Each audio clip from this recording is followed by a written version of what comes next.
नमस्कार मित्रों, अगर आप ये जानना चाहते हैं कि आपको अधिक धन लाभ कहाँ पे होगा या आप ऐसे कौन से कार्य करें जहाँ पे आपको धन कमाने की कुछ एक्स्ट्रा इनकम हो सकती है, तो ये आपका कुंडली का सेकंड हाउस बताता है। इसमें जो भी राशि लिखी होती है, उस राशि का जो भी स्वामी होता है, वह जहाँ पे भी बैठेगा वह आपके लिए धन के नए अवसर या आपके धन वृद्धि में एक महत्वपूर्ण भूमिका निभाता है। आइए आज हम इस वीडियो के माध्यम से यह जानने की कोशिश करते हैं कि सेकंड हाउस का लॉर्ड आपके इन 12 भावों में कहीं पे भी अगर बैठा हो तो वह आपको कैसा परिणाम दे सकता है। आपने ये अक्सर सुना होगा कि लोग अपना काम करने के साथ साथ अपनी इच्छाओं के लिए या अपने पैशन को फॉलो करते हैं, जिससे कि वह अपने जो मेन काम करते हैं उसकी तुलना में वह अपने पैशन से अधिक इनकम जनरेट कर पाते हैं। ये होता है डायरेक्टली या इनडायरेक्टली वह अपने इस सेकंड हाउस को यूटिलाइज कर लेते हैं। तो आइए हम जानते हैं कि अगर इन 12 भावों में आपका सेकंड लॉर्ड जहां बैठा है वह आपको किस प्रकार नए अवसर प्रदान करता है। मान लीजिए आपकी कुंडली में सेकंड हाउस का लॉर्ड अगर पहले हाउस में बैठ जाता है तो यह धन कमाने के लिए अच्छा नहीं माना जाता है। क्योंकि ये सेकंड हाउस का लॉर्ड जब पहले घर में बैठता है तो वह इसका व्यय भाव बन जाता है, यानी आप जो भी धन अर्जित करेंगे यहाँ पे वह खर्च हो जाएगा। तो क्या करें, क्या आप धन नहीं कमा पाएंगे? बिल्कुल कमा पाएंगे। इसके लिए आपको इस फर्स्ट हाउस को यूज करना पड़ेगा। फर्स्ट हाउस जो होता है वह हम खुद होते हैं या हमारे द्वारा दिया गया या लिया गया ज्ञान होता है। तो आप जो भी आप धन अर्जित करते हैं उसका एक कुछ हिस्सा अपने ऊपर इन्वेस्टमेंट करिए। आप चाहें तो मॉडलिंग कर सकते हैं, आप चाहें तो अपने ऊपर कुछ भी ज्ञान में वृद्धि करके अपनी कौशलता को बढ़ा सकते हैं। यानी आपके ऊपर किया गया किसी भी प्रकार का इन्वेस्टमेंट आपको डायरेक्टली या इनडायरेक्टली रूप से धनवान बना सकते हैं। कि अगर धनेश आपकी कुंडली के दूसरे भाव में ही बैठ जाए तो क्या होगा। दूसरे हाउस में अगर धनेश बैठ जाए तो ऐसी स्थिति में आपको धन कमाने के योग तो बनेंगे, पर आप उतना धन नहीं कमा पाएंगे जितना आप चाहते हैं। कारण क्या है? क्योंकि सेकंड हाउस जो होता है वो हमारे कुटुंब को भी दर्शाता है।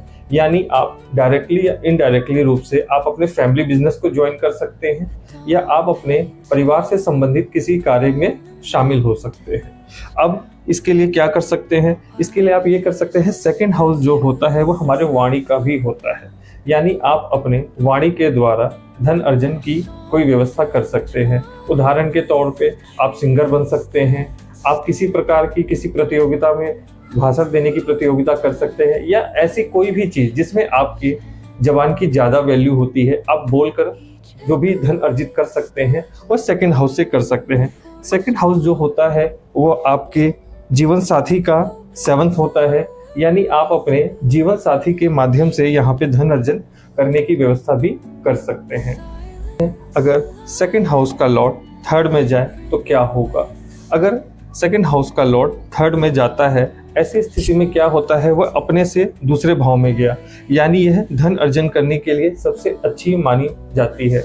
अगर थर्ड हाउस को देखें हम तो ये कम्युनिकेशन का हाउस होता है, मार्केटिंग का हाउस होता है, सोशल मीडिया का हाउस होता है, कमीशन से रिलेटेड कार्यों का होता है, पब्लिकेशन का हाउस होता है। यानी इसमें तो धन कमाने की अथाह अपॉर्चुनिटी है। मतलब अगर सेकंड हाउस का लॉर्ड थर्ड में गया तो आपके लगन के हिसाब से तो ये थोड़ा मुश्किल भरा है, लेकिन आपके धन कमाने के हिसाब से ये आपके लिए अत्यंत उत्तम है। आप इससे किसी भी प्रकार से धन अर्जित कर सकते हैं इस फील्ड से जुड़े हुए कार्य करके। अगर आप चाहें तो अपने छोटे भाई के साथ अच्छा रिलेशन बनाकर उसको सपोर्ट करके आप उसको धन अर्जन करने का एक रास्ता चुन सकते हैं, क्योंकि थर्ड हाउस जो होता है हमारे छोटे भाई बहनों का भी होता है। तो एक तरह से ये रेमेडी भी हो जाएगी। आपको किसी भी तरीके से थर्ड हाउस से जुड़े हुए व्यक्ति का आपको निरादर नहीं करना है। हमारा सेकंड हाउस का लॉर्ड फोर्थ हाउस में बैठ जाए तो क्या होगा? फोर्थ हाउस में बैठने पे भी आपको बहुत अधिक धन अर्जित करने की संभावना बन जाती है, क्योंकि फोर्थ हाउस जो होता है वह हमको घर का दिखाता है, वो हमारी माता का दिखाता है, वाहन का सुख दिखाता है। यानी आप कोई ऐसा घर खरीद सकते हैं या आप प्रॉपर्टी डीलिंग का काम कर सकते हैं जो कि आप डायरेक्टली इनडायरेक्टली रूप से इस हाउस को आप यूटिलाइज कर रहे हैं। ऐसी स्थिति में आप कार रेंटल का भी बिजनेस चालू कर सकते हैं, आप कार का शोरूम भी खोल सकते हैं, आप कार से रिलेटेड किसी भी तरह का, चाहे वो स्पेयर पार्ट का काम हो, चाहे किसी भी चीज का आप काम शुरू कर सकते हैं। अगर आप देखें तो ये फोर्थ हाउस माता से भी संबंधित है, तो इसकी रेमेडी सबसे अच्छी ये होगी कि आप अपनी माता का सेवा करें, या माता समान किसी भी स्त्री का आप सम्मान करें, सेवा करें, किसी भी तरीके से उनको किसी तरीके का तकलीफ ना दे, क्योंकि इससे आपको सेकंड हाउस का लॉर्ड अगर फिफ्थ हाउस में बैठ जाए तब क्या होगा। अगर फिफ्थ हाउस आप जानते हैं बच्चों का होता है, ये आपसे प्रेमी का होता है, सगे संबंधियों में ऐसे लोगों से होता है जो रोजमर्रा से आपसे रिलेटेड होते हैं। ये हाउस जो होता है आपके ऊपर इन्वेस्टमेंट किया जाता है, जो आप अपनी पढ़ाई करते हैं, अपने ज्ञान में वृद्धि करते हैं, या आपकी कौशलता में किसी भी प्रकार की होने वाली वृद्धि के ऊपर खर्च किया जाता है। यानी आप अपने द्वारा किसी भी ऐसे कार्य को करके जिससे कि आप लोगों को सलाह दे सकते हैं, या आपके पास जो भी कौशल है उससे लोगों को आप इंक्रीज कर सकते हैं। जैसे मान लीजिए आप ट्रेडिंग में ही आपके अंदर कोई ऐसी स्किल है, आप लोगों को उसका ज्ञान बांट सकते हैं, उससे रिलेटेड कोर्सेज बेच सकते हैं। किसी भी तरीके का काम जो होता है वो पंचम भाव का होता है, यानी आप सलाह देने, जैसे ज्योतिषी का कार्य हो गया, आप वो कर सकते हैं। यानी किसी भी तरीके का कंसंट्रेशन जो होता है वो फिफ्थ हाउस से देखा जाता है। इसकी सबसे अच्छी रेमेडी क्या है, आप यकीन नहीं मानेंगे, आप अपने आप में मस्त रहिए, खुश रहिए, हंसते खेलते रहिए, यही इसकी एकमात्र रेमेडी है। क्योंकि ये फिफ्थ हाउस जो होता है वो मनोरंजन का होता है। जितना आप खुश रहेंगे, डायरेक्टली इनडायरेक्टली आपके धन में वृद्धि होती रहेगी। जोक्स अपार्ट, लेकिन ये रियल का बात है। अब मान लीजिए सेकंड हाउस का लॉर्ड जो होता है वो सिक्स्थ हाउस में चला जाए, तब क्या होगा। सिक्स्थ हाउस को लोग कहते हैं कि ये बहुत बुरा होता है, ये आपको कर्जे में डाल सकता है, आपको दुश्मनों से एकदम मतलब घिरा देता है, आपको कहीं ना कहीं किसी प्रकार का चोट चपेट लगती रहती है। लेकिन गलत है ये।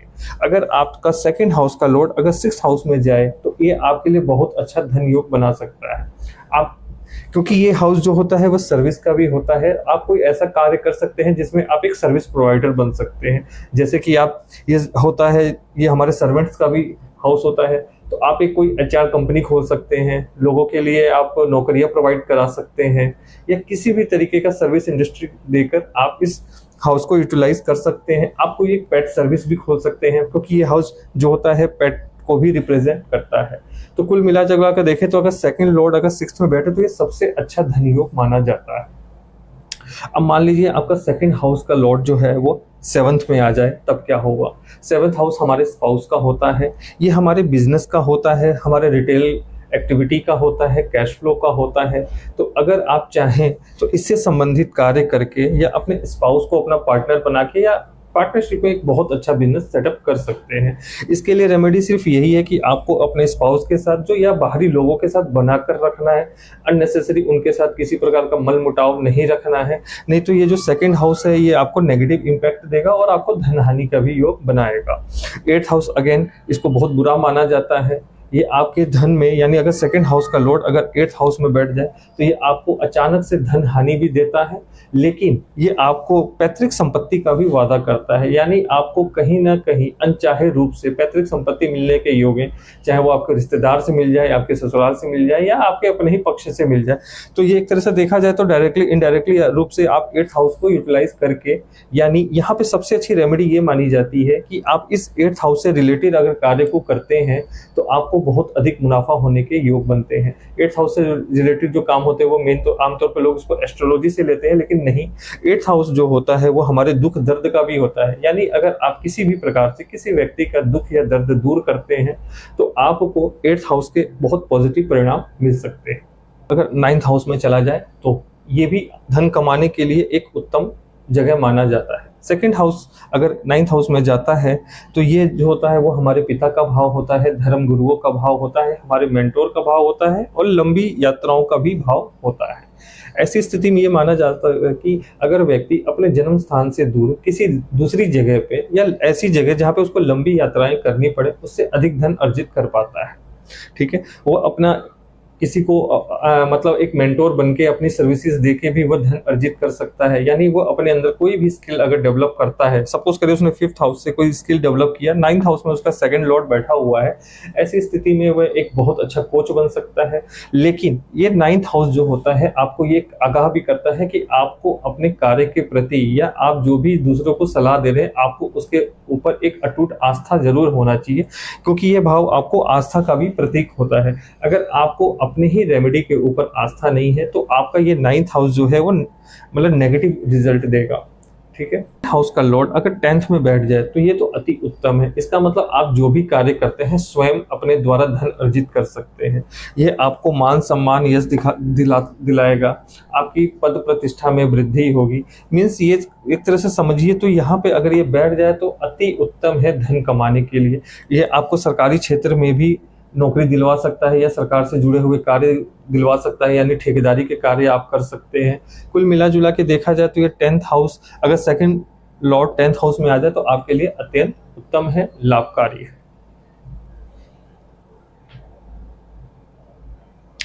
अब सेकंड हाउस का लॉर्ड अगर 11th हाउस में आ जाए तो कहना ही क्या। ऐसी स्थिति में तो ये समझिए कि ये दोनों एक दूसरे के पूरक है, क्योंकि सेकंड हाउस का लॉर्ड अगर 11वें में आ जाए तो 11वां भाव जो होता है वो हमारे इच्छा पूर्ति का होता है। यानी हम जो चाहते हैं वो कर लेते हैं, जितना धन हमें चाहिए उतना हम अर्जित करते हैं। बशर्ते आपको ये देखना पड़ेगा कि 11th हाउस जो होता है वह समाज के द्वारा किए गए हमारे कार्यों को भी दर्शाता है। यानी आप समाज की सेवा करके, कोई एनजीओ से जुड़ के, इस प्रकार से अगर कोई भी गतिविधि आप करते हैं तो सेकंड हाउस आपको पॉजिटिव रिजल्ट देगा और आपको धन कमाने के अत्यंत सुनहरे मौके भी मिलते रहेंगे। ये हमारे दोस्तों का भी हाउस होता है, ऐसे दोस्त जो हमारे जिगरी दोस्त होते हैं। तो आमतौर पे अगर ये यहाँ पे आपने अपने जिगरी दोस्तों से पूछा कि भाई तुझे कितने चाहिए, अगर उसने बोला कि मुझे 100 रुपए चाहिए तो आपको 50 रुपए ही देने हैं, क्योंकि वो 100 रुपए मांगेगा और आपने उसको 100 दिए तो अगली बार वो 200 मांगेगा। क्यों? क्योंकि ये आपके एक इच्छा पूर्ति का भी भाव है और यहाँ पे बैठा दोस्त आपको अपनी इच्छा अनुसार पैसा मांगेगा, जो कि कभी ना कभी अगर आपने उसको दिया या नहीं दिया तो फिर यहाँ पे आपके दोस्त की हानि भी हो सकती है, यानी आपका पैसा डूब भी सकता है। तो अपने पैसे को बचाने का सबसे अच्छा तरीका यही है कि इसमें अननेसेसरी पैसा किसी को उधार ना दें और ना मांगने पे तो बिल्कुल भी ना दें। अब आइए, अगर सेकंड हाउस का लॉर्ड 12th में बैठ जाए तो क्या होगा। अगर सेकंड हाउस का लॉर्ड 12th में बैठ जाए तो लगन के हिसाब से तो ये व्यय भाव हुआ, ठीक है। लेकिन अगर ये देखें, अगर हम सेकंड हाउस के हिसाब से तो 11th हाउस हुआ। यानी आप अगर सेकंड हाउस में से पैसा कमाना चाहते हैं तो आपको इन्वेस्टमेंट पे ध्यान देना होगा, यानी आपको जुआ, सट्टा, लॉटरी या इंट्राडे ट्रेडिंग वगैरह नहीं करनी है। सेकंड हाउस 12th हाउस आपका ये भी दर्शाता है कि आपका पैसा कैसे खर्च होगा। अगर आप उस पैसे को पॉजिटिव खर्च करेंगे तो आपके धन में वृद्धि होगी, और अगर आप कंजूसों की तरह पैसा रखेंगे तो आपको डायरेक्टली या इनडायरेक्टली रूप से भारी धन हानि देखना पड़ेगा। जी हाँ, बिल्कुल भारी धन हानि, क्योंकि ये सेकंड हाउस जो होता है व्यय होता है, और अगर आपने पैसे खर्च नहीं किए तो आपको धन हानि होती रहेगी। तो इसका एक सिंपल रेमेडी यही है कि आपको डेली बेसिस पे कुछ ना कुछ या तो इन्वेस्टमेंट करना है, 100-50 जो भी आपकी इच्छा शक्ति हो, या कोई ना कोई आपको दान देना है। या तो आप मंदिर में दे सकते हैं, किसी गरीब आदमी को दे सकते हैं, या गली में जो पेट होते हैं आप उनको खाना खिला सकते हैं। इस प्रकार सेकंड हाउस का लॉर्ड इन पूरे के पूरे 12 भावों में जहां पे भी बैठा होगा उसको अगर आप पॉजिटिव यूटिलाइज करेंगे तो आपके धन वृद्धि के मार्ग खुलेंगे। कुंडली में अन्य ग्रह भी इस योग को अगर सपोर्ट करें तो आप धन धान्य से संपूर्ण रहेंगे, बशर्ते आप इस सेकंड हाउस को पॉजिटिव इंप्लीमेंट करें या उसका यूज करें। आपको ये कैसा लगा बिल्कुल आप इसको कमेंट करके जरूर बताएं। अगर आप अपनी कुंडली का विश्लेषण कराना चाहते हैं या आप ये जानना चाहते हैं कि आपकी कुंडली में धन योग है कि नहीं है, शेयर बाजार आपको सूट करेगा कि नहीं करेगा, आप किस प्रकार के इन्वेस्टर हैं या ट्रेडर हैं, आपकी जिंदगी में होने वाले किसी भी प्रकार के उतार चढ़ाव इत्यादि का विश्लेषण कराने के लिए आप मुझसे संपर्क कर सकते हैं। मेरा नंबर आपकी स्क्रीन पे फ्लैश हो रहा है। प्लीज इस चैनल को लाइक करें, सब्सक्राइब करें और शेयर करना ना भूलें उन लोगों को जिनको इस वीडियो की जरूरत है। Thank you so much. Radhe Radhe.